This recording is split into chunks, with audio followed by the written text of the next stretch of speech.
అంటే నేను ఎవ్వరినీ కించపరచడానికి నేను అంటలేదు. మీలో పరిశీలనాత్మక దృక్పథాన్ని పెంచడానికి మాట అంటున్నానంతే తప్ప మిమ్మల్ని చిన్నబుచ్చడానికి కానీ మిమ్మల్ని నిరుత్సాహపరచడానికి కానీ నేను ఈ మాట అంటలేదు. బాబా ఆశయం అది. ఆయన ఒక మాట మాట్లాడితే మీరు జ్ఞాపకం పెట్టుకోండి, పారాయణ చేసేటప్పుడు దాని మీద మీరు ధ్యానం చేస్తే తప్ప మీకు అందరు అంత గంభీరంగా ఉంటాయి ఆ మాటలు. అప్పుడు నా గురువు 2 పైసలు అడిగారు. నా గురువు డబ్బు తీసుకునేవాడా, డబ్బు దాచుకునేవాడా, ఆ డబ్బుతో కట్టుకునేవాడా, ఆ డబ్బు బ్యాంకులో వేసుకునేవాడా? కాదమ్మా, నా గురువుకి డబ్బు అక్కర్లేదు. వెంటనే చూడండి ఆ మాటలు. నా గురువు స్వార్థత్యాగం చేసిన వాడు, ఆయనకేం అక్కర్లేదు. ఆయన త్యాగేనైతే అమృతత్వ మానసో పరేణ నాకం నిహితం గుహాయాం విభ్రాజతే తత్ర తయో విశంతి. తైత్తరీయోపనిషత్తులో వాడబడిన మంత్రాలని మామూలు మాటల్లో మాట్లాడుతున్నారు బాబా గారు. నా గురువు త్యాగము చేత అమృత స్వరూపుడు, ఆయనకేం అక్కర్లేదు నా గురువుకి. మరి ఏమిటి నన్ను అడిగింది? ఆ 2 పైసలే శ్రద్ధ సబూరి నా గురువు నన్ను అడిగింది. ఇప్పుడు వచ్చారు బాబా గారు బయటకు. ఎంత గంభీరమైన లీల ఆవిష్కరించారండి వారు. ఏది శ్రద్ధ? శ్రద్ధ అన్న మాటకి ఉన్నటువంటి అర్థం చాలా విశాలమైన కోణంలో ఉంటుంది. శ్రద్ధ అన్న మాటని ఎంతమంది వాడారో తెలుసా అండి? బాబా గారు వాడారు అని మీరు అనుకుంటే యూఆర్ మిస్టేక్, మీరు పొరపాటు పడ్డారు. దాన్ని అంతకు ముందు ఎంతమంది వాడారో తెలుసా? ఋషులు వాడారు. మీకొక్క ఉదాహరణ మాత్రం చెప్తాను, ఎందుకంటే యథార్థమనకు నేను శ్రద్ధ సాబూరి అన్న 2 మాటల మీద ప్రసంగం చేస్తే 1 నెల ప్రసంగం చేయొచ్చు.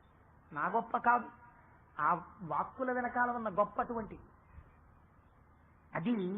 శ్రద్ధ అన్న మాట ఎక్కడ వాడారో తెలుసా అండి?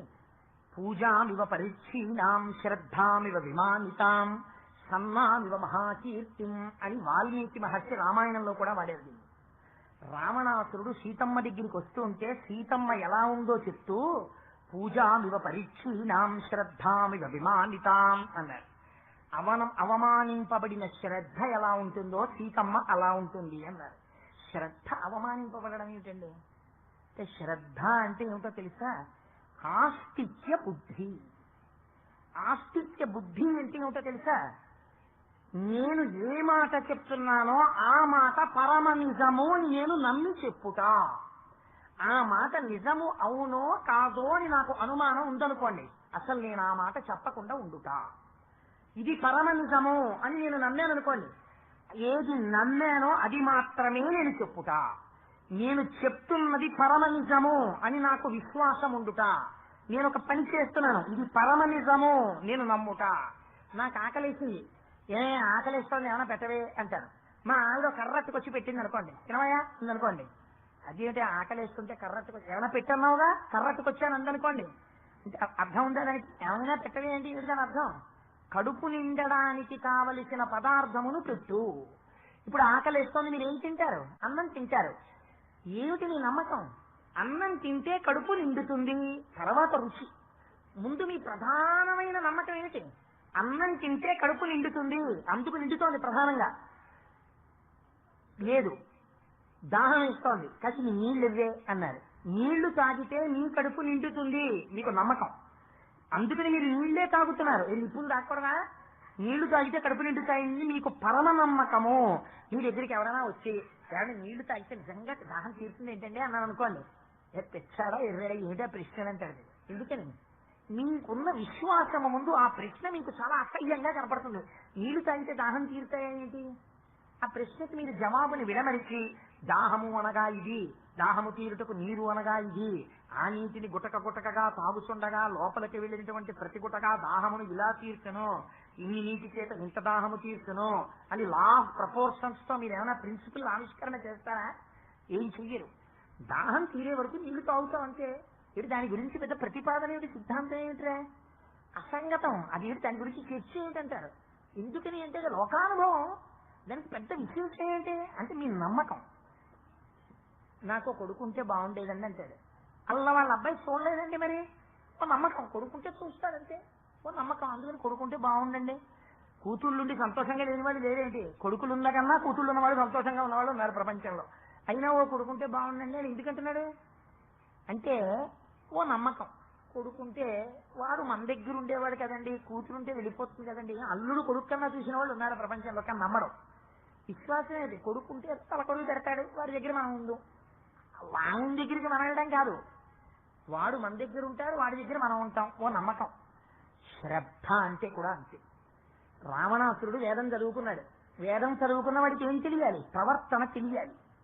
అంతేగాని వేదం పట్టుకుని ఓహో పన్నాలు చెప్పేసి లేనిపోయిన అబద్ధాలన్నీ చేశారనుకోండి, పార్ట్ టైం దొంగతనం చేస్తుంటానండి, అప్పుడప్పుడు వేదం చెప్తుంటానండి అన్నాను అనుకోండి, అర్థం లేదండి. అంటే పార్ట్ టైం దొంగతనం చేయలేదు, వేదం పన్నం చెప్పడం, రెండింటికి ఏమైనా సంబంధం ఉందా?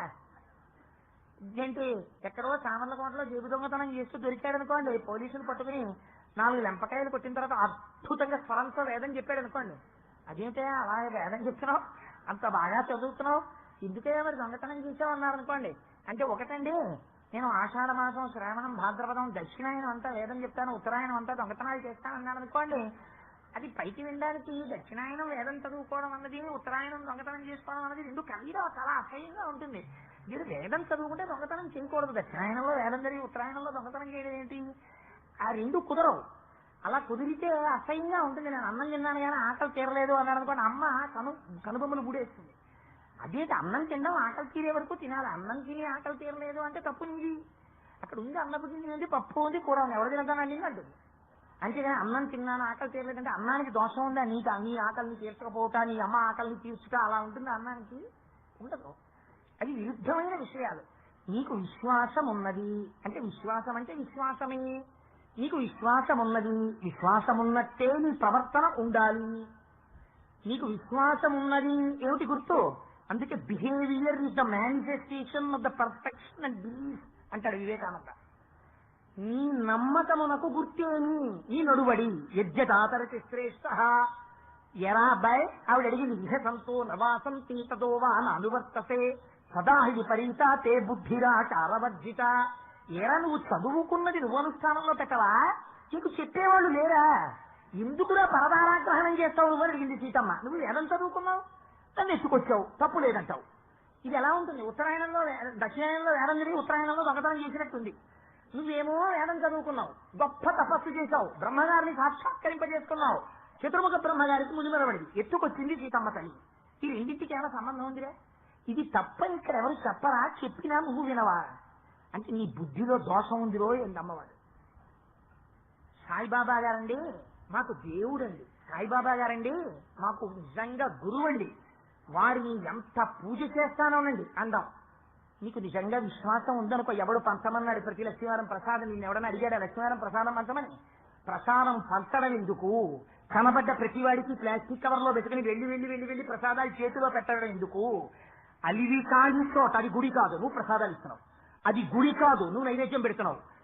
అది అంత భక్తి వ్యగ్రత నీకు మండిపోయి ఉంటే నువ్వు ప్రసాదం ఇచ్చేటప్పుడు చెప్పులు ఇవ్వాలి. చెప్పులు వేసుకుని నిన్ను ప్రసాదం ఇవ్వమని చెప్పారా బాబా గారు? చెప్పులు వేసుకుని నువ్వు ఆఫీసులో ప్రసాదం పంచావనుకో, నీకు శ్రద్ధ ఉన్నట్ట, పూరి ఉన్నట్ట, నువ్వు భ్రష్టుడవు, నీకు లేదు. నువ్వు you claim that you are a disciple of Saibaba, you are mixture, you are deceiving the country, you are deceiving Baba. నువ్వు దొంగలు, నీకు శ్రద్ధ లేదు. నువ్వు అవమానిస్తున్నావు నీ ట్రెడిషన్, నీ సిద్ధాంతాన్ని నువ్వు అవమానిస్తున్నావు. నీకు శ్రద్ధ ఉంటే, నీకు పూనిక ఉంటే, నీకు విశ్వాసం ఉండాలి, నీకు నమ్మకం ఉండాలి. నమ్మకం ప్రధానం. నా గురువు ఏం చెప్తే అదే నాకు గురువు. నా గురువు మంత్రోపదేశం చేస్తేనే గురువు అని నేను అనుకోలేదు. నా గురువు నా వంక చూస్తే చాలు నాకు ఉత్కృష్టం. నా గురువు నన్ను పక్కన పడుకోబెట్టుకుంటే చాలు నా జన్మధన్యం. నా గురువు నాకు అన్నం తినమంటే చాలు నా జన్మధన్యం. నా గురువు నన్ను పడుకోమంటే చాలు నా జన్మధన్యం. తప్ప నా గురువు నన్ను ఏదో చేస్తే ఉద్ధరించాలని నేను అనలేదమ్మా. అది శ్రద్ధ, అది విశ్వాసం, అది పూనిక, అది నా నమ్మకం, అది నన్ను అడిగిన మొట్టమొదటి నాణ్యం. ఈ విశ్వాసం నువ్వు నిరంతరం ఉంచుకోవాలి. ఇవాళ కాదు, రేపు కాదు, ఎల్లుండి కాదు, ఎప్పుడు ఎడతెగక నా గురువు నన్ను ఉద్ధరిస్తాడు, సందేహం లేదు. అది ఒకనాడు ఆపద రావచ్చు. ఆపద వచ్చింది కాబట్టి నా గురువు లేడన్నమాట నీ నోటి వెంట రాకూడదు. ఆపద వచ్చినా ఇది సేవింపక నాపదల్పడమని నిత్యోత్సవం తప్పని జనమాతృండరని సంసార మోహము పైగొనని జ్ఞానము కల్గని గ్రహగతులు కుండిప్పని నేను వచ్చిన రాణి అది నాకు భూషణములే శ్రీకాళహస్తీశ్వర. అప్పుడు కూడా గురుకటాక్షాన్ని అనగలగాలి. అనగలిగితే ఇది శ్రద్ధ. మీకొక ఉదాహరణ చెప్తాను ఈ విషయంలో. నేను పూర్వం వ్యాసరాయల వారి దగ్గరికి ఒక మహానుభావుడు వచ్చాడు. ఆయన పేరు తిమ్మప్ప. పుట్టినప్పుడు తల్లిదండ్రులు పెట్టిన పేరు. ఏదో యుద్ధాలు చేసేవాడు, మల్ల యుద్ధ యోధుడు. ఆ తరువాత చెన్నకేశ్వర స్వామి గారి దర్శనం ఇస్తే భక్తుడుగా మారాడు. కనకదాసు అని పేరెత్తుకున్నాడు. వ్యాసరాయల వారి దగ్గరికి వెళ్ళాడు. వెళ్ళి వ్యాసరాయల వారు చెట్టు కింద కూర్చున్నారు, ఆయన గొప్ప గురువు. వెళ్ళి అయా గురువు గారు నాకు మంత్రోపదేశం చేయండి అన్నాడు. అంటే ఆయన వాలకం చూసి వ్యాసరాయల వారికి ఆగ్రహం కలిగింది.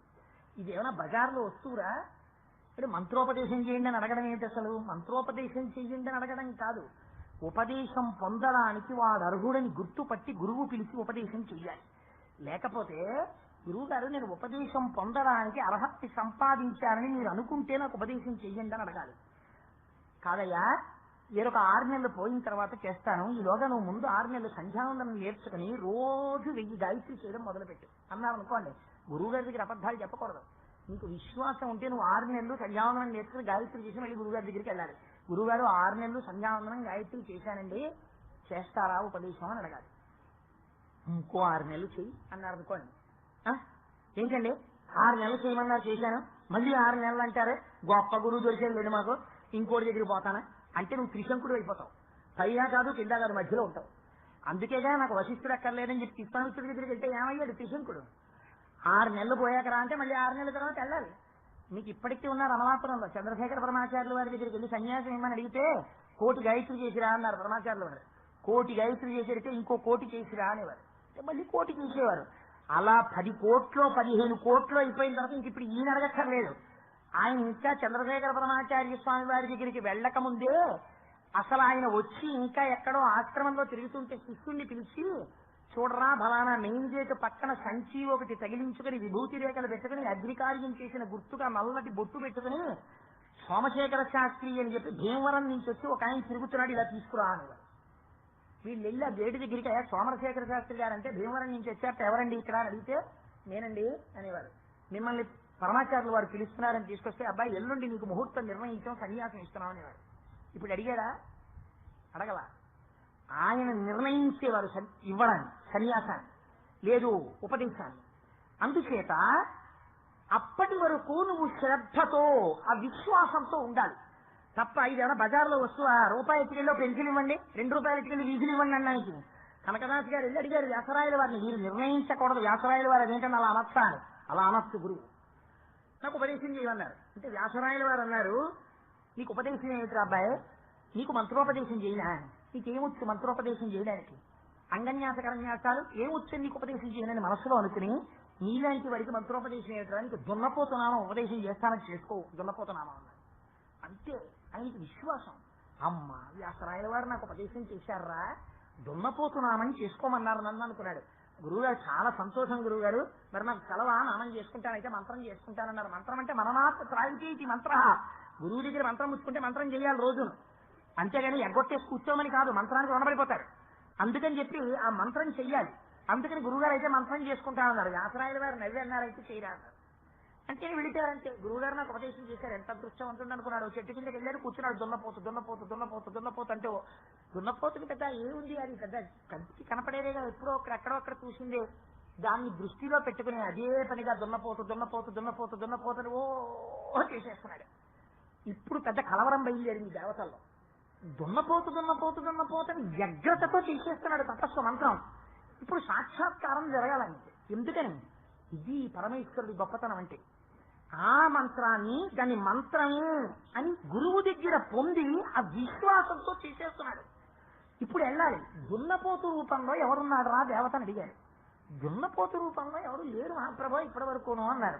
ఎక్కడుందన్నారు, యమధర్మరాజు గారికి వెహికల్ ఉంటుంది దున్నపోతు తప్ప దున్నపోతు రూపంలో ఎవరు దేవుడు లేడన్నారు. దేవతా స్వరూపం ఇప్పటిదాకా దున్నపోతుగా రావాల్సిన అవసరం కలగలేదు అన్నారు. రాక్షసుడు ఉన్నాడు మహిషాసురుడు, కానీ ఆయన చేస్తున్నది దేవతల కోసం. అందుకని వీరేం పోన్లేంట్రా యమధర్మరాజు గారు వెళ్ళడం ఈజ్ ఈక్వల్ టు దున్నపోత మీద వెళ్ళడం. అందుకని కోటేశ్వరారు వచ్చారు అంటే త్వరగారిలో వచ్చారు, సహజమే కదా. ఎప్పుడు వచ్చినా ఆయన త్వరగారు పాపం దొరికారు, మహానుభావుడానికి తీసుకొస్తుంటారు వీరిని. దొరగారి కారు వచ్చిందనుకోండి ఉపన్యాసానికి, సాధారణంగా దొరగారు వచ్చారంటే అనరు కదా, దొరగారు వచ్చారంటే దొరగారి కారులో కోటేశ్వరరావు వస్తాడు. అలా దున్నపోతు వచ్చింది అంటే దున్నపోతు మీద యమధర్మరాజు గారు కూడా వస్తారు. అందుకని చెప్పేసి దున్నపోతు వెళ్ళాలంటే యమధర్మరాజు గారు వాహనాన్ని పంపించండి అన్నారు. ఇప్పుడు వాహనం ఒకటే పెడుతుందా, నా స్కూటర్ ఒకటే ఆఫీస్కి వెళ్ళిపోతున్నాడు, 10:30 అయిపోయింది, వీడు ఎంతకీ రాడు. అవతల ఎగ్జిక్యూటివ్ డైరెక్టర్ విజిలెన్స్ ఇన్స్పెక్షన్ వీళ్ళు రాడు, నేనన్నా పోతానని ధర్రని స్టార్ట్ అయిపోయి వెళ్ళిపోయి ఆఫీస్లో స్టాండ్ లో కూర్చుంటున్నాడు. దానికి వెళ్ళినా ఎలా పోయినా అలా కూర్చుంటుంది. దానికి ఇల్లుగా ఏమన్నానా నేను ఎవరైనా అసిడెంట్లు ఏ పెడతాడా? నేను ఎక్కితే పెడుతుందంటే దానికేం బాధలేదు. 11 అయిపోయిందో 12 అయిపోయిందో దానికేం బెంగంతా నాది. నా బెంగని బట్టి పెరుగుతుంటుంది. అందుకని చెప్పి అది ఎందుకు వస్తుంది? అది వచ్చినా ఏం రాదు జొన్నపోతు. దాని మీద ఆయన ఎక్కాలి, ఎక్కితేనే వస్తుంది. అందుకని ఆయన వచ్చాడు. వచ్చేసి కింద AP5 75 63 నా స్కూటర్ కనపడింది అనుకోండి. కోటేశ్వరరావు వచ్చారా అని అడగరా? నెంబర్ తెలిసిన ముత్యాలు వచ్చాయని అన్నాడు అనుకోండి. మా గురువు గారు వచ్చారు పైన అంటే ఏంటి అర్థం? ఈ స్కూటర్ ఉంది అంటే పైన కోటేశ్వరరావు ఉన్నారు. వాహనమును అధిష్ఠించిన వాడికి అభేదం. అప్పుడు ఇది ఒక గొప్ప రహస్యం. అందుకని యమధర్మరాజు గారికి దున్నపోతుకి అభేదం. అందుకని ఇప్పుడు దున్నపోతు వచ్చిందంటే యమధర్మరాజు గారు రావాలి. అందుకని ఇద్దరు కలిసి వచ్చారు. కలిసి వచ్చి ప్రత్యక్షం అయ్యారు. ఈయనేం బెంగెత్తుకోలేదు. కళ్ళు తెచ్చారు. ఇల్లు వచ్చారేంటని ఆయన అనలేదు. ఆయన కళ్ళు తెరిచి ఎందుకు వచ్చారు మీరని అడిగాడు. మరి నువ్వు జపం చేశావు, నేనేం చేశానన్నాడు. నువ్వు దున్నపోతు అన్నావు కదా, మరి దానికి అధిష్టానం ప్రత్యక్షం అవ్వాలి. ప్రత్యక్షం అయ్యా నీకు ఏం కావాలో కోరుకోరా. మేము ప్రీతి చెందాం. దేవతా దర్శనం అయితే అది ఉట్టినే పోకూడదు, ఏదో ఒకటి ఇవ్వాలి. పెద్దలు వచ్చారనుకోండి ఇంటికి ఉట్టి చేతులతో వెళ్ళిపోరు. మేనమా ఇంటికి వచ్చారనుకోండి అక్కడ ఉట్టి చేతులు అడిగించుకుంటే వచ్చి అక్క ఏముండావే 4 రోజులు పడికి వెళ్ళిపోకూడదు. మేనమా వాళ్ళ ముద్దు మేల ముద్దు కనీసం ఏం లేకపోతే 11 రూపాయలు ఇట్టి మీరు బిస్కెట్ల ప్యాకెట్ కొనుక్కు రావాలి. వచ్చి వెళ్ళిపోయే ముందు ఏదైనా కావాలంటే కొనుక్కోరా, 5 రూపాయలు రూపాయి పావలాయో మేనల్లుడి చేతిలో పెట్టి వెళ్ళిపోవాలి. అంతేగాని మేనమా ఉట్టి చేతులతో ఇంటికి వస్తే అంతకన్నా అసహ్యం ప్రపంచంలో ఇంకోటి ఉండదు. అందుకే మన వాళ్ళు పూర్వం అందరినీ కూడా మామయ్య అని పిలిపించేవారు పిల్లలు. తండ్రి మన వరకు గొడవ ఉండదని. సరే అది ఏ విషయం అనుకోవడం మా ప్రభు నేను అలా అని అంటలేదు, ఒక హాస్యానికి అన్నాను. అంటే ఇప్పుడు ఎవరైనా మా పిల్లలు మామయ్య వరకు వాళ్ళు ఉంటే తగ్గెట్టుకోకండి. కోటేశ్వరరావు ఎందుకు చెప్పారనుకోండి. సరే నేను ఎందుకు చెప్పానంటే ఆ దున్నపోతు నిజంగా వచ్చి యమధర్మరాజు గారు నిలబడ్డారు. నిలబడితే మరి ఎందుకు చేశావన్నారు. ఎందుకు చేశావంటే దానికి ఏం ప్రయోజనం లేదు. మా గురువు గారు చేయమన్నారు దున్నపోతు అని నా విశ్వాసం. అంటే మా గురువు గారు చేయమన్నారు, చేశాను. మరి ఇప్పుడు ఏం చేయమంటారా? ఏదైనా మేలు చేస్తాను, ఏం కావాలో అడుగన్నారు. నాకేం మేలు ఉంటుంది, నాకేం అక్కర్లేదు, నాకు అన్నీ నా గురువే. మా గురువు గారికి ఏమైనా కావాలంటే చేసి పెడితే గారు వస్తారా నాతో, మా గురువు గారికి చూపిస్తానన్నారు. వీడెక్కడ దొరికారా మా అక్కడ? సరే పదన్నారు. ఈయన వెళ్ళారు, వెనక ఆయన వచ్చారు. పాపం వ్యాసరాయల వారి దగ్గరికి వెళ్ళి ఓసారి గురువు గారిని చూడాలంటే శిష్యుడి గారు మళ్ళీ వచ్చారని పంపించారు. గురువు గారు మీరు ఎంత గొప్ప మంత్రం ఇచ్చారండి, ఆ దున్నపోతు మంత్రం పఠించాను. దున్నపోతు యమధర్మరాజు గారు వచ్చారు, ఏమైనా కావాలా అని అడిగారు. అయితే నాకేం కావాలి, మా గురువు గారికి ఏమైనా కావాలంటే చూసి పెడతారు కానీ రమ్మన్నాను, వచ్చి ప్రయత్నించున్నారు, ఒకసారి పిలిచి మాట్లాడతారా అన్నారు. ఇప్పుడు వ్యాసరాయల వారికి అలా అయ్యి బాబు వీటిలో వీడు నిజంగా ఇలా తెచ్చేశాడని అని తలుపులు తీసి చూస్తే నిజంగా యమధర్మరాజు గారు వచ్చేసారు దున్నపోతు మీద. మహాప్రభువుని నమస్కారం చేశారు. అలా కాదు, దర్శనం ఇచ్చిన తర్వాత మేము ఉట్టినే వెళ్ళిపోం, ఏదైనా కోరుకోండి చేసి పెడతామన్నారు. అంటే యమధర్మరాజు గారు చేసేటువంటి ఉపకారం గబుక్కున అడగడానికి ఎవరికైనా భయం కదా. అందుకని ఆయన అన్నారు. అక్కడ పూర్వం ఒక పెద్ద తూము తవ్వారు చిత్తూరు జిల్లాలో. ఇప్పుడు మదనపల్లి అని చెప్పి టీబీ సెనిటోరియం ఉందే, అక్కడ ఒక పెద్ద తూము తవ్వారు కాలవ. ఆ కాలవ తవ్వుతున్నప్పుడు ఒక పెద్ద బండ శిల అడ్డొచ్చింది. దానికి నీరు వెళ్ళలేదు. ఆ శిల ఎంతమంది తోసినా అది పైకి రావట్లా, అంత పెద్ద బండ. అందుకని రైతులకి నీరు అందుతుంది ఆ కాలవ ప్రవహిస్తే. ఎలాగో మా వాడు దున్నపోతు నామం చేశాడు కదా, దున్నపోతు బలానికి పేరు కదా, అందుకని చెప్పి మహానుభావ తూముకడ్డొచ్చిన బండని పక్కకి తీసేయండి అన్నారు. అంటే వెంటనే ఆ దున్నపోతుకు తాడు కట్టి, దానికి తాడు కట్టాలా, అది డెక్కతోటో ముట్టితోటో ఆ రాయిని అవతలకి తోసేవతల పడేసి తోసేస్తే నీరంతా ప్రవహించింది. ఇప్పటికే తూముకి పేరేమిటో తెలుసా అండి? కనకదాసు తూము. ఆ తూముకి అదే పేరు ఇప్పటికీ ఉంది. మీకు ప్రత్యక్ష సాక్ష్యం. కనకదాసు గారికి యమధర్మరాజు గారు ప్రత్యక్షమైనట్టు. వ్యాసరాయల వారు ఎప్పటి వారో కారు. మీరు వెంకటాచలంలో స్వామి పుష్కరిణి దగ్గర నుంచి ఆదివరాహస్వామి గుడికి వెడుతుంటే కుడి చేతి పక్కన ఒక చిన్న హనుమ గుడి ఉంటుంది, మీరు చూసే ఉంటారు. ఆ హనుమ గుడి వ్యాసరాయల వారు కట్టించారు. సరే ఇప్పుడు ఎందుకు కట్టించారు, ఏ పరిస్థితుల్లో కట్టించారు, ఏం జరిగింది, ఇవన్నీ చెప్తే మళ్ళీ వెంకటాచల వైభవంలో వెళ్ళిపోతారు. అందుకని అక్కడతో ఆ కథ ఆపేస్తారు. అందుకని ఇప్పుడు మీరు చెప్పండి, దేనికి ప్రత్యక్షం అయ్యారైనా అంటే శ్రద్ధ, కేవలం నమ్మకం. గురి, వీరు నా గురువు, ఆ గురువు నన్ను గట్టెక్కించి తీరుతారు. వారు చెప్పినది మంత్రం, వారి నోటి నుంచి వచ్చింది ఉట్టినే పోదు, వారు నన్ను రక్షిస్తారు అన్న విశ్వాసము మీకు ఉండడం ఉన్నదే, గురి ఉన్నదే, అది గురువు, అది భగవానుడు. ఇది శ్రద్ధ, ఇది ఆయన అడిగిన దక్షిణ, ఇది నేను ఇచ్చిన మొట్టమొదటి రాగి పైసా. అమ్మ నువ్వు ఇది కూడా పాటించు. ఇదే నిన్ను నేను కూడా అడుగుతున్నది, శ్రద్ధని పాటించడం నేర్చుకో. ఆనాడు రాధాబాయి దేశముఖుని అడ్డుపెట్టు సర్వ జగత్తుకి బాబా గారు చెప్పింది ఇదే. నీ విశ్వాసము నీకు రక్ష, సంశయాత్మ వినశ్యతి. కలడు కలండనెడు వాడు కలడో లేడో అన్నారు అనుకోండి, వాడు రాడు. ఉన్నాడు లాభొక్కింతయు లేదు, ధైర్యము విలోలంబయ్యే ప్రాణంబులా తావులు తప్పెను, మూర్ఛ వచ్చే తను ఉండసెన్ శ్రమం బయ్యడిన్, నీవే తప్ప ఇతప్పరం బెరుగ మన్నింపందగుందిని, రావే ఈశ్వర కావవే వరద సంరక్షింపు భద్రాత్మక అన్నారనుకోండి, వాడు పరిగెత్తుకొచ్చాడు. అందుకని విశ్వాసము, వాడు ఉన్నాడు అని పూనిక, నా గురువు సర్వసమర్థుడు అన్న నమ్మకం నీకుంటే నువ్వు ఉద్ధరింపబడతావు. ఈ నమ్మకం నీకు లేదనుకో, ఏదో పుచ్చుకున్నా కానీ మంత్రం ఏంటో. ఆ గురువు గురించి వాడు మొదట ఏం చెప్తాడో తెలుసా? మా గురువులండి ఆయన, నీకు బాబా గారు తన గురువు గురించి మాట్లాడినట్టు నువ్వు నీ గురువు గురించి మాట్లాడగలవా? తన గురువు గురించి బాబా ఇలా మాట్లాడిన తర్వాత నా గురువు నా తల గురించారని చెప్పారు. చెప్పిన తర్వాత బాబా గురువు గురించి బాబా దగ్గర తక్కువ చేసి మీరు మాట్లాడగలరా? మీకొకరు ఉపదేశం చేస్తే, మీకొకరు దారి చూపిస్తే, మీకొకరు ఆధ్యాత్మిక ఉన్నతిని కల్పిస్తే, అటువంటి వారిని తక్కువ చేసి వేరొకరు మాట్లాడితే మీరు సహించలేకపోతే దెబ్బలాడమని శాస్త్రం చెప్పలేదు. ఆ ప్రాంతం నుంచి లేచి వెళ్ళిపోమని చెప్పి, ఇక మరొకసారి నువ్వు ఆ నిందా వాక్యమును వినకు అని చెప్పింది. నీ గురువుని నువ్వు ఇలా గౌరవించగలవా? నీ గురువు పట్ల నువ్వు ఇలాంటి గురి ప్రదర్శించగలవా? నీకు ఇటువంటి విశ్వాసం ఉందా? విశ్వాసము నీకుంటే నువ్వు రక్షింపబడతావు. నీకొక ఉదాహరణ చెప్తాను. ఇదే లీలకి అనుసంధానం చేసుకోవాలి పారాయణం చేసేటప్పుడు. శ్యామ అని ఒక భక్తుడు ఉండేవాడు. ఆయన ఎప్పుడూ బాబా గారి వెంట తిరుగుతుండేవాడు. ఇందాక చెప్పాను, ఆవిడ వచ్చినప్పుడు మాట్లాడిన మొట్టమొదటి వ్యక్తి ఆ శ్యామ. ఒకనొక నాడు ఎక్కడో తిరుగుతున్నారు వారు, ఏదో పని మీద తిరుగుతుండగా వారు ఒక పాము కరిచింది. అది ఒక చిటికిన వేలు మీద కురిచింది. కుడిచేయా ఎడంచేయా అప్రస్తుతం, అది ఏ వేలైనా ఒకటే పాము కరిచినప్పుడు. ఆ పాము కరిచినప్పుడు ఆ పాము యొక్క విషం ఎక్కేస్తోంది ఒంట్లో. పాము కరిస్తే ఏమవుతుంది? ఫోన్లు ఎదురు ఏమవుతుంది దాని గురించి వర్రీ ఏమిటి? ఓ 10-15 రోజులు పోయిన తర్వాత దాని విషయం గురించి ఆలోచన చేద్దాం అనడానికి కుదురుతుందా? కుదరదు. పాము కరిస్తే మృత్యువు వైపు వెళ్ళిపోతాడు. అందుకని ఎవరికైనా భయం. అందుకని పాము కరిచింది. కరిస్తే అప్పట్లో ఉన్నది ఏమిటంటే, షిరిడీ గ్రామంలో విఠోబా అని ఒక దేవాలయం ఉండేది. విఠోబా అంటే శ్రీ మహావిష్ణువు.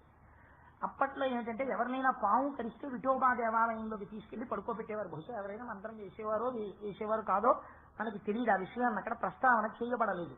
కానీ విఠోబా దేవాలయంలో పడుకోబెట్టేవారు. అదొక విశ్వాసం. బహుశా అలా విశ్వాసం ఏర్పడింది అంటే మీరు ఒకటి గుర్తు పెట్టుకోండి, ఇతపూర్వం ఎవరికో అలా పడుకోబెడితే అక్కడ తగ్గి ఉండాలి, లేకపోతే ఒక సంప్రదాయం రాదు, ఒక విశ్వాసం ఏర్పడదు. మీరు తక్కువ చేసి మాట్లాడుకుంటారు. ఈ గుడికి వెళితే ట్రాన్స్ఫర్ అవుతుందండి అని ఒక గుడికి పేరు. ఎందుకు వస్తుంది? అనవసరంగా రాదు. చాలా మందికి అలా అయిందనమాట. అందుకని ఫలానా గుడికి వెళితే ట్రాన్స్ఫర్లు అవుతాయండి, ఆ దేవుడికి ట్రాన్స్ఫర్ల దేవుడికి పేరు. అంటే ఎక్కడో ఎవరికో చాలా మందికి జరిగింది, అందుకని అది అలా ప్రచారంలోకి వచ్చింది. ఫలానా గుడికి వెళితే పిల్లలు పుడతారండి, ఓ నమ్మకం. వెంకటేశ్వర స్వామి వారికి నిలువు దోపిడీ ఇస్తే ఎంత కష్టమైనా పోతుందండి, అందుకని ఆపదలో ఆవిడ నిలువు దోపిడీ ఇస్తానని మొక్కుకుంది. ఆ మొక్కు తీర్చుకుంది. ఇవన్నీ ఉత్తినే వస్తాయా? అంతకుముందు ఎవరో ఆ కష్టంలోంచి ఉద్ధరింపబడ్డారు, అందుకని ఇది సంప్రదాయం అవుతుంది. అందుకని ఈయన్ని కూడా ఏం చేస్తారు? ఆ మార్గంలోనే తీసుకెడతారు. మీరు ఒక లీలని గమనించేటప్పుడు ఈశ్వరుడి యందు పూనిక చేత కొంతమంది అలా రక్షింపబడ్డారన్నమాట, విఠోబా చేత. అందుకని ఆ విఠోబా ఆలయానికి తీసుకెళ్లబోయారు శ్యామాని. ఈయనన్నాడు, చచ్చిపోయే ముందు, ఇది మీరు జ్ఞాపకం పెట్టుకోవలసిన అంశం. అది మొత్తం అంతా కనిపించి ఉంటుంది, ఓ పారాగ్రాఫ్ అంతకన్నా ఉండదు వాక్యాలు, కానీ దాని వెనక చాలా గొప్ప విషయం ఉంది. ఇప్పుడు శ్యామ ఏ స్థితిలో ఉన్నాడు? జీవన్మృత్యువుల మధ్యలో కొట్టుమిట్టాడుతున్నాడు. పాము విషం ప్రతి క్షణం పైకెక్కేస్తోంది. So he cannot take a chance. ఇప్పుడు కొత్త ప్రయోగం చేయడానికి ఆయన ఇష్టపడడం. ఇంతకు ముందు అందరూ ఆ ఊళ్ళో ఎక్కడికి వెళ్ళేవారు? విఠోబా దేవాలయానికి వెళ్ళేవారు. నన్ను విఠోబా దేవాలయానికి తీసుకెళ్ళకండి, నన్ను ఇంకో చోటికి తీసుకెళ్ళండి అని ఆ సమయంలో ఎవరైనా అంటారా? అంతకన్నా ఇంకో మార్గం ఉందా? ఆ ఊళ్ళో ఇంకో మార్గం లేదు. విఠోబా దేవాలయానికి తీసుకెళ్లి పడుకోబెడతారంతే. పాము కరిస్తే ఆ స్వామి అనుగ్రహిస్తే పాము విషం ఉన్నా కూడా వాడు రక్షింపబడతాడు. అందుచేత ఆలయానికి తీసుకెళ్తున్నారు వాళ్ళు. తీసుకెళ్తుంటే శ్యామ అన్నారు, నన్ను విఠోబా దేవాలయానికి తీసుకెళ్లద్దు, నన్ను మసీదుకి తీసుకెళ్ళండి. అక్కడ షిరిడి సాయినాథుడు ఉన్నాడు బాబా. ఆ బాబా నాకు ఆయన విఠోబా, నాకు విఠోబా అని ఇంకొకరు లేరు. నాకు బాబాయే విఠోబా, బాబాయే శివుడు, బాబాయే సర్వం, సమస్త దేవతలు బాబా. బాబాయే నాకు దేవుడు, బాబాయే నాకు గురువు, బాబాయే నాకు అన్ని, అందుకు నన్ను అక్కడికి తీసుకెళ్ళండి అన్నాడు. అంటే ఇప్పుడు మీరు చాలా జాగ్రత్తగా గమనించాలి. దీని సర్వస్వ శరణాగతి అంటారు. ఇంకా ఆచరణలో వేరొక మార్గం ఏం లేదు. ఇది పూనిక, ఇది విశ్వాసం.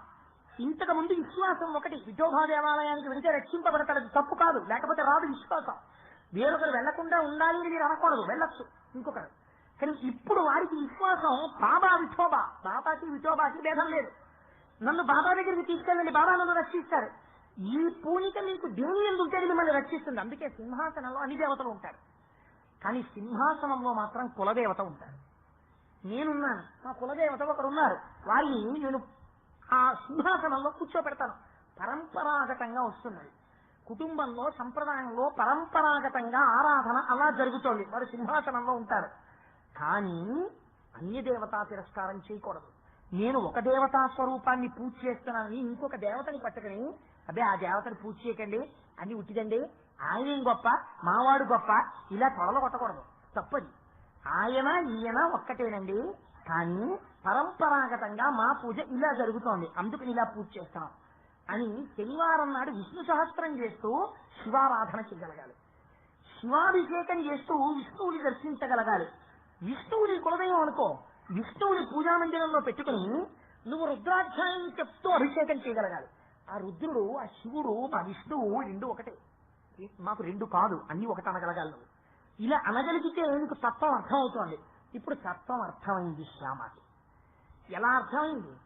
గురి వలన అర్థమవుతోంది. గురువు ఎందున్నటువంటి గురి గురువుకి భగవానుడికి అభేదాన్ని తీసుకొచ్చేసి నాకు బాబాయే విఠోబా తీసుకెళ్ళమన్నారు. తీసుకొచ్చేసారు. మసీద్ దగ్గరికి తీసుకొచ్చి మెచ్చెక్కిస్తున్నారు. బాబా బయటికి వచ్చారు, చూశారు. ఏం మెచ్చెక్కుతావు, ఎక్కకో, పో ఇక్కడి నుంచి, దిగిపో, పైకి ఎక్కడానికి ఏం లేదు, దిగుమాడు అన్నారు. ఈ మాటలు వాచికంగా అర్థమైంది. ఎవరికి? శ్యామకి. శ్యామకే కాదు, ఏం తెలియదు ఒక అమ్మాయి పడిచిన వ్యక్తి ఇలాగే చెప్తాను అనుకోండి, వెంటనే మీరు ఏమంటారు? అదేంటండి అంత విశ్వాసం పెట్టుకుని మసీదుకి వెళితే ఎక్కపో, దిగిపో, పో అంటే ఏమిటి దాని అర్థం? శ్యామాని వెనక్కి పొమ్మంటే కదా. ఇంతకాలం సేవ చేయించుకుని చిట్ట చివర నమ్ముకుని చచ్చిపోయే ముందు ఈయనే రక్షకుడని నమ్మటం పెట్టుకుని వస్తే ఇది ఆయన చెప్పే మాట. లేకపోతే ఒక మాట చెప్పాలి, రే నీ దురితం అంతే, నీ కర్మ అలా ఉంది, నిన్నెవరు ఉద్ధరించలేదు, అందుకని ఈశ్వరనామని చెప్పుకో అని అయినా అనాలి. అంతేగాని ఎక్కకో, దిగిపో, పో అనొచ్చా? అది ఎంత చాలా అసభ్యకరమైనటువంటి మాట. బాబా ఎందుకన్నారు ఈ మాట అని మనకి అనుమానం వస్తుంది వెంటనే. కానీ చిత్రం ఏమంటే, మనం ఎలా బాధపడ్డామో శ్యామ కూడా అలా బాధపడ్డారు అని మీరు చెప్పినప్పుడే మీరు యథార్థం చెప్తున్నట్టు. శ్యామ కూడా బాధపడ్డారు. బాధపడి మెట్లు దింపేస్తున్నారు. ఆయన దింపేస్తూ ఉంటే ఆ పక్కనున్న వేరొకరిని పిలిచి చెప్పారు, ఏమీ బెంగ పెట్టుకోక్కర్లేదు శ్యామ, ఇంటికి వెళ్ళమనండి, కావలసింది తినమనండి, హాయిగా తిరగమనండి, కానీ పడుకోవద్దని చెప్పండి అన్నారు. ఇది గమ్మత్తు. ఆయన ఎవరిని ఉద్దేశించి అన్నారు? మీకు నేను నిన్నటి రోజునే మీకు ఒక మాట విజ్ఞాపన చేశాను. ఇప్పుడు వెళ్ళిన తర్వాత ఆ శ్యామాన్ని తీసుకెళ్లి అక్కడ పడుకోబెట్టి ఏమైందిరా ఇలా ఉన్నాడు అని అడిగారు అనుకోండి. అడిగితే బాబా ఇతనికి పాము కరిచేసిందంటే ఎక్కడ కరిచిందిరా అన్నారు అనుకోండి, చిన్న కరిచిందండి అని వాడు కుడి చేసి చూపించాడు అనుకోండి. ఏదైనా ఏం లేదంటే అయ్యో మర్చిపోయానండి ఎడం చేయండి అంటే ఎడం చేసి ఎంతసేపు అయింది కరిచి అంటే 1 గంట అయిందండి. ఎక్కడ కరిచిందిరా అంటే 2 కిలోమీటర్ల అవతల ఎక్కడో ఈతపళ్ళు కోసుకుంటున్నాడండి, అక్కడ కరిచిందండి అంటే అక్కడ ఏ పాము తిరుగుతుంటుందిరా, అది ఎలా ఉంది, తెల్లగా ఉందా నల్లగా ఉందా, పొడలు ఉన్నాయా, ముస కొట్టిందా, కింద నుంచి కలిసిందా, పై నుంచి కలిసిందా, పుటలోంచి వచ్చిందా, దూకిందా అని అడిగారు అనుకోండి. ఇన్ని ప్రశ్నలు వేస్తే ఏంటి అది వైద్య విధానం అవుతుంది. ఇన్ని ప్రశ్నలు వేసి మీకు జ్వరం వస్తోందా, అన్నం సహిస్తోందా, తింటే నిలబడుతుందా, కడుపులో తిప్పుతుందా, అమ్మ దగ్గు వస్తుందా, పొడలుగా వస్తుందా, శ్వాసం వస్తుందా, కఫం ఉంటుందా, ఇన్ని ప్రశ్నలు వేస్తే ఆయన డాక్టర్ గారు శరీర నిర్మాణాన్ని పరిశీలన చేసి ఇస్తారు. వచ్చిన వాడు ఎందుకు వచ్చాడో ఆయనకి తెలుసు, వచ్చిన వాడికి ఏ ఆపద వచ్చిందో ఆయనకి తెలుసు, ఇప్పుడు ఆ ఆపదకి తొందరగా ఏం చెయ్యాలో ఆయనకి తెలుసు. ఒక రాజుగారు అంతఃపురంలో కూర్చున్నాడు, మంచి నాట్యం జరుగుతోంది, చూసుకోలేదు. రాజాంతఃపురంలో నాట్యం జరుగుతోందని అందరూ దూరంగా ఉన్నారు. అంతఃపురం కాలిపోతోంది, అగ్నిహోత్రం ముట్టేసింది. రాజుగారు బాగా మధువు సేవించి ఉన్నాడు, తడబడిపోతున్నాడు. తడబడిపోతూ హాయిగా విలాసంగా కూర్చుని చూస్తున్నాడు. ఆ నాట్యం చేస్తున్నవాడు పడిపోయాడు, అగ్నిహోత్రం అంటుకుందని. ఇప్పుడు రాజు పారిపోలేడు, ఎందుకనంటే బాగా తాగి ఉన్నాడు, అడుగులు తడబడిపోతున్నాడు. ఇప్పుడు కూడా వెళ్ళి మీరు రాజాధిరాజ రాజమార్తాండ సాహితీ సవరాంగణ సార్వభౌమ లలిత కళాప్రియ మహాపురుష అగ్నిహోత్రం అంటుకుని ఉన్నది, తమరు ఏం చేయండి, మహాప్రభో జయీభవ విజయీభవ దిగ్విజయీభవ అని తమరి అడుగులు తలబడుతున్నవి. అలా తలబడరాదు, మేము మిమ్మల్ని ముట్టుకుని రాదు. ప్రభు ఇలా అడుగు ఇలా అడుగు అనేది ఏమైనా నాట్యశాస్త్రమా? మీ ప్రభువుని మీరు దక్కించుకోవాలంటే గభాలని కంకర కింద చెయ్యేసి ఎత్తుకొచ్చేస్తారంటే. కానీ ఇలా లాగి బుద్ధున్నవాడైతే చేతిలో పెడతాడు. ఓ హార ఒరే బల్లి లాక్కొచ్చి శివరాలైతే తాగున్నాను కాలిపోతుంటాడు. ఇప్పుడు అవతల వారికి ఉపద్రవం వచ్చేసింది, పాము విషం తలకెక్కేస్తోంది, హృదయస్థానం దాకా వచ్చేసింది అనుకోండి, మరణిస్తాడు. బాబా రక్షిస్తారని నమ్మకం పెట్టుకుని వచ్చాడు. పూనిక శ్రద్ధ అంత స్థాయిలో ఉంది. ఇప్పుడు కావలసింది రాత మర్యాదలు కాదు, ఎంత విశ్వాసం ఎంత విశ్వాసం. శ్యామ అందరూ విఠోబా దేవాలయానికి ఎడుతుంటే నువ్వు నా దగ్గరికి వచ్చావా, నువ్వు రా శిష్యుడు అంటే చూడరా నేను ఎలా చేస్తాను అని ఇన్ని మాటలు మాట్లాడతారా? పో దిగిపో ఎక్కకో ఎవరిని, పాము విషాన్ని. ఇప్పుడు అది మంత్రమే. ఎందుకని సర్వావస్థ వివర్జిత, మళ్ళీ చెప్తున్నాను. ఇప్పుడు ఆయన ఆత్మతో తాదాత్మ్యత చెంది ఉన్నవాడు, పరబ్రహ్మస్వరూపుడై ఉన్నాడు. వారి నోటి వెంట ఏది వస్తుందో అది శాస్త్రమై కూర్చుంటుంది. అందుచేత దిగిపో, కిందకి దిగిపో, పో, అది విషం విడిచిపెట్టి వెళ్ళిపోవాలి, దిగు కిందకి. శాసనం చేశారు, కిందకి దిగుతోంది. కానీ ఒక రహస్యం ఉంది, శరీరమే. ఆయన నిద్ర గాని పోయాడు అనుకోండి, నిద్రపోతే నిద్రలో మళ్ళీ ఇదే కళ కానీ ఏదైనా వచ్చిందనుకోండి ఉద్వేగం వస్తుంది. ఉద్వేగం వస్తే ఉద్వేగము చేత రక్త ప్రసరణం వేగాన్ని అందుకుంటుంది. వేగాన్ని అందుకున్నప్పుడు మనస్సు గురువాక్యమనందు రమించే అవకాశం ఉండదు. నిద్రలో ఉన్నాడు, అజ్ఞాన స్థితిలో ఉన్నాడు, ఆయన ఏం తురియావస్థకి అలవాటు పడిన వాడు కాదు. శ్యామ పూనిక ఒక్కటి ఉన్న శిష్యుడంతే. అందుకని ఈ స్థాయిలో తను నిద్రపోవడానికి వీల్లేదు. విశ్వాసం ఏదుందో అవిశ్వాసంతోనే నిలబడాలి. అందుకని నిద్రపోవద్దని చెప్పండి. నిద్రపోతే ఏమరపాటు వస్తుంది, బుద్ధి వైక్లభ్యాన్ని పొందుతుంది, ఇంద్రియాలు మనస్సు ఆత్మనందు రమించిపోతాయి, అజ్ఞానంతో ఉండిపోతారు, సుషుప్తిని అర్థం చేసుకోలేడు, బాబా గారిలా సాక్షిగా ఉండలేడు. అందుకని నిద్రపోవడానికి వీల్లేదు. నిద్రపోకుండా కావలసింది తిరగమనండి. తిన్నా తిరిగినా ఏ బాధ లేదు, నిద్ర మాత్రం పోకూడదు. ఈ మాటలు విన్నాడు, ఉపశాంతి పొందాడు, ఇంటికి వెళ్ళాడు, సంతోషంగా కూర్చున్నాడు, తిరిగాడు, తగ్గిపోయింది విషయం. ఇప్పుడు అర్థమైంది బాబా ఎవరిని ఉద్దేశించింది అన్నారు. దిగిపో ఎక్కకు పో అన్న మాట ఎవరిని ఉద్దేశించి అన్నారు? శ్యామాను ఉద్దేశించి అన్నారా? శ్యామా శరీరంలో ఎక్కుతున్న పాము విషయాన్ని ఉద్దేశించి అన్నారా? వైద్యుడిగా అన్నారా? ఆత్మస్థాయిలో ఉన్న వ్యక్తిగా అన్నారా? మంత్రం చెప్పారా? ఆత్మస్థితిగతుడైనటువంటి పరబ్రహ్మ స్వరూపంతో తాదాత్మత పొందిన గురువు నోటి వెంట వచ్చిన శాసనమునకు ప్రకృతి వశమవుతున్నటువంటి స్థితిని ఆవిష్కరించారా? ఇంత గొప్ప స్థితిని ఆయన ఎందుకు ప్రకటించాలి? శిష్యుడికి తన పట్ల ఉన్న గురి. శ్యామా శిష్యుడే, ఎందుకని ఆయనకి బాబా పట్ల ఉన్న గురి చేత గురువు అయిపోయారు. బాబా శ్యామా శిష్యుడైపోయాడు. ఇప్పుడు గురువుగా రక్షించేశారంతే.